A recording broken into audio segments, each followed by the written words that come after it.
everyone, welcome to the English Junction. This is me, Disha ma'am. So कैसे हैं आप सब people? Once again we are meeting with something different and very confusing again. आप सोचते होंगे कि ma'am हर बार कुछ डिफरेंट और कुछ कंफ्यूजिंग ही लेकर आती है. Yes.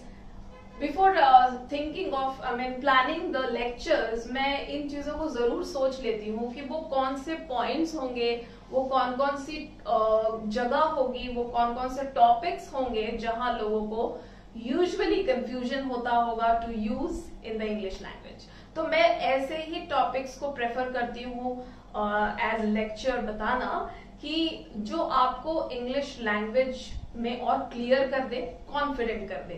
जो आपके छोटे छोटे कंफ्यूजन्स है, छोटे छोटे लैकिंग एरियाज है जहां आप क्लियर नहीं है और फिर भी आप जैसे तैसे you are speaking, somehow you are managing, somehow you are coping with the language, किसी तरह आप कोप कर रहे हैं, लेकिन फिर भी गलतियां होती हैं और कंफ्यूजन्स एज इट इज रह रहे हैं बिकॉज ये क्लियर करने के आपके पास टाइम नहीं है या आप इतना जरूरी नहीं समझ रहे हैं. लेकिन ये चीजें बहुत जरूरी है. आपको बताऊं people, when you talk in English, आप हिंदी में थोड़ी बहुत मिस्टेक्स कर देंगे या अपने नेटिव लैंग्वेज में, तो शायद लोग आपको इतना जज ना करें. लेकिन अगर आप इंग्लिश लैंग्वेज बोलते वक्त इंडिया में अगर मिस्टेक्स करेंगे तो डेफिनेटली जिन लोगों को इंग्लिश की अच्छी पकड़ है वो आपको जज करेंगे कि यस, इन्होंने अप की जगह ओवर यूज किया, उन्होंने ओवर की जगह अप यूज किया, अबव यूज किया, यहाँ पे सेंटेंस गलत था, यहाँ पे ग्रामेटिकल एरर था.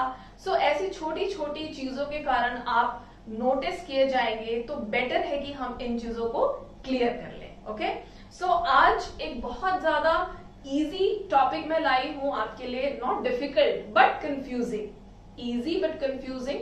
क्योंकि हिंदी में जब हम कहते हैं ऊपर, अप के लिए भी ऊपर, अबव के लिए भी ऊपर और ओवर के लिए भी ऊपर.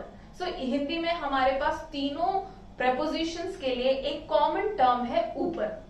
तो जब हम सेंटेंस फ्रेम करते हैं अपने माइंड में, तो हम यूजुअली अपने नेटिव लैंग्वेज में सोचते हैं पहले. तो जब हम नेटिव लैंग्वेज में सोचते हैं तो हमारा सेंटेंस फ्रेम होता है विद द वर्ड ऊपर.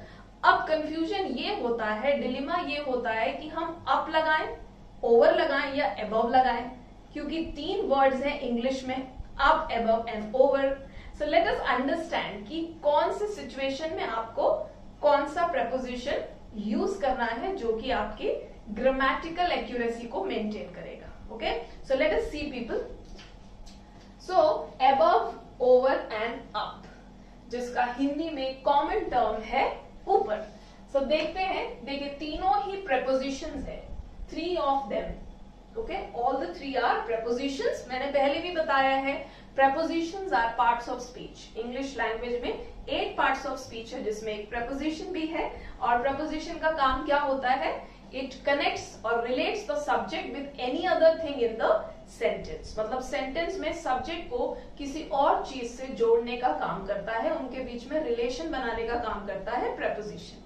तो ये 3 confusing prepositions आज हम देखते हैं. So पहला है up, UP up. So up मतलब हिंदी में ऊपर. अब इंग्लिश में देखते हैं, to make someone or something higher than the original position. मतलब समवन और समथिंग मतलब नाउन, चाहे आप किसी व्यक्ति विशेष की बात करें या किसी चीज की, वस्तु की बात करें, समवन एंड समथिंग इसमें दोनों ही आ जाता है. तो मतलब कि नाउन, कोई भी हमारा नाउन या प्रोनाउन, राइट, किसी भी नाउन या प्रोनाउन को higher than the original position, उसकी एक्चुअल पोजीशन से अगर हायर पोजीशन में आपको बताना है. एक बहुत सिंपल एग्जांपल है जो हम सब ने सुना है स्कूल में टीचर्स से, स्टैंड अप. ये कमांड, कई बार ये कमांड की तरह मिला है हमें, कई बार ये पनिशमेंट की तरह मिला है हमें, यू स्टैंड अप.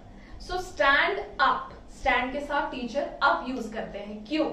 क्योंकि जब आपको पनिशमेंट मिलती है या कमांड मिलता है तब आप बैठे हुए रहते हैं. आपकी पोजीशन, आप नाउन है, आपकी पोजीशन बैठी हुई है. जब आपको बोला जाता है आपको पोजीशन चेंज करना है, आपको खड़ा करना है, राइट, आपको हायर पोजीशन में लाना है, बैठने से खड़ा होना एक हायर पोजीशन है, बैठना लोअर पोजीशन है। तो जब आपको हायर पोजीशन में लाना होता है टीचर्स को एज अ पनिशमेंट और एज अ कमांड, तो वो कहते हैं स्टैंड अप, तो आपकी पोजीशन तुरंत चेंज हो जाती है। तो इससे आप हमेशा याद रखिएगा, जब भी किसी नाउन या प्रोनाउन की पोजीशन हायर करना है, ऊपर की तरफ करना है, हायर साइड में, तब आपको अप का यूज करना है। एक और एग्जांपल देखिए, the books are up in the closet. Closet मतलब ऐसा कोई शेल्फ जिसके 2 पल्ले हो जो क्लोज हो जाता है, उसको क्लोजेट कहते हैं।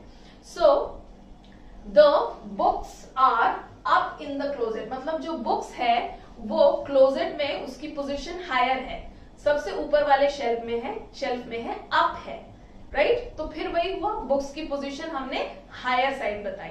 तो जब भी किसी नाउन या प्रोनाउन की पोजीशन हायर साइड बताना है, तब हमें अप का यूज करना है। Okay people, now see the next one, over. States that one thing is higher than someone or something else. Something मतलब क्या है, states that someone or something मतलब वही हुआ, कोई भी वस्तु या कोई व्यक्ति या वस्तु is higher than someone or something else, किसी और चीज से, कोई एक व्यक्ति या वस्तु किसी और व्यक्ति या वस्तु से हायर है। जब ये आपको बताना है, मतलब उसकी पोजीशन बताना है कि किसी एक व्यक्ति वस्तु से दूसरे व्यक्ति या वस्तु हायर पोजीशन में है, तब आपको यूज करना है ओवर। एक सिंपल वे में और लिखा है मैंने, समथिंग और it should be someone, something और someone is on top of the other. मतलब कोई एक नाउन या प्रोनाउन या फिर कोई एक थिंग किसी एक चीज के टॉप में है, तब हमें ओवर यूज करना है। देखिए example, put your sweater over your shirt. Put your sweater मतलब अपना स्वेटर अपनी शर्ट के ऊपर रखो। तो हमने क्या किया, एक नाउन के ऊपर हमने दूसरे नाउन बताया, राइट। तो ये पोजीशनिंग हुई, एक नाउन का रेफरेंस लेकर बोला कि इस नाउन के ऊपर दूसरा रखिए। तो जब हमें इस रेफरेंस में ऊपर यूज करना है तो हम लगाएंगे ओवर। एक और example, the monkey is sitting over the tree. The monkey is sitting over the tree मतलब मंकी जो है वो ट्री के ऊपर बैठा है। सो ट्री एक नाउन है और उसके ऊपर पोजीशनिंग है मंकी की, जो एक और नाउन है। Okay, so the monkey is sitting over the tree. Now the third one, above. Above का यूजेज हम कब करेंगे, देखिए, states that one thing is higher than something और someone. States that one thing is higher than something और someone, जब किसी एक नाउन या प्रोनाउन को या किसी वस्तु को किसी दूसरे से हायर बताना है, आपको ऊंचा बताना है, तब आप above का यूज करेंगे। For example, I live above the first floor. I live above the first floor मतलब ये फर्स्ट फ्लोर है, इससे ये एक नाउन है, इससे ऊपर बताया, ठीक है, इसके ऊपर मैं रहता हूं सेकेंड फ्लोर में, तो फर्स्ट फ्लोर के ऊपर ही हुआ सेकेंड फ्लोर। ओके पीपल, सो ये I live above the first floor. एक और एग्जाम्पल आपको बताऊं जो आपको इजीली समझ में आएगा, वो है राम स्कोर्ड अबव 90% मार्क्स।